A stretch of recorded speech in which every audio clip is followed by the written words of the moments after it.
কক্সবাজারের টেকনাফে ধারালো অস্ত্রের আঘাতে এক যুবকের মরদেহ উদ্ধার করেছে পুলিশ। একই ঘটনায় আহত অবস্থায় হাসপাতালে নেওয়ার পথে আরও 2 জনের মৃত্যু হয়। পুলিশ জানায় 20 এপ্রিল সোমবার মধ্যরাতে উপজেলার বাহারছড়া ইউনিয়নের উত্তর শিলখালী পাহাড়ি এলাকায় ডাকাতদের আস্তানা থেকে 3 জনকে ধারালো অস্ত্র দিয়ে গুরুতর আহত করা হয়। ঘটনাস্থলেই একজনের মৃত্যু হয়। পরে আহত অবস্থায় উদ্ধার করা অপর 2 জনকে হাসপাতালে নেওয়ার পথে তাদেরও মৃত্যু হয়। নিহতরা হলেন ওই এলাকার রুহুল আমিনের ছেলে রবিউল ইসলাম, নুরুল কবিরের ছেলে মজিদ, নুরুল ইসলামের ছেলে নুরুল বশর।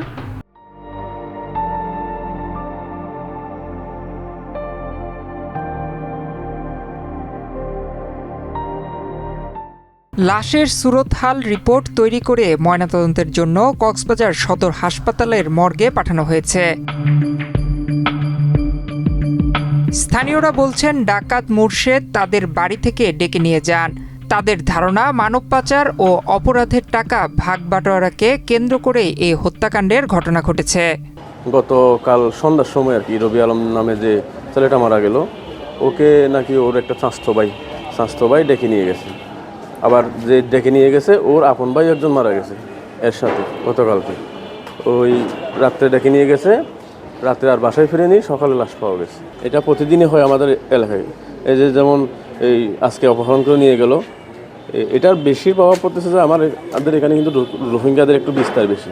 রোহিঙ্গারা এই যে কিছুদিন আগেও অস্ত্রসহ দিন দুপুরে বাজারের মধ্যে 3 জন রোহিঙ্গা অস্ত্রসহ পুলিশের কাছে ধরা গেছে।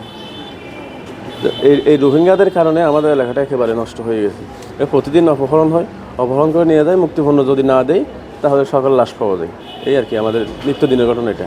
ওদের আর বাইরে মারি ফেলে, আর বাইরে কি তোমার ডাক্তারে লই যায় গাড়ির ব্যবস্থা করিয়া মানে মাতিনাফারের ফরান লড়ের একা তারা দূরে এলাকার মানুষ কি হয়েছে দূরে যাই ওরে চাই তাই দিতে তার বাইরে হাত করে লই রাই যাবি এই দেখি আর ভাই আছে তখন আয় না জানি সাইডে আর হদ্দুর গিয়ে সাইডে 2 জন ফরা মানে আর ভাইও গা 2 জন কালি মরে গিয়ে আর ভাই বা কি মানে লড়ের এর দূর মা হাত করে লই রে ফার তোলামি গে।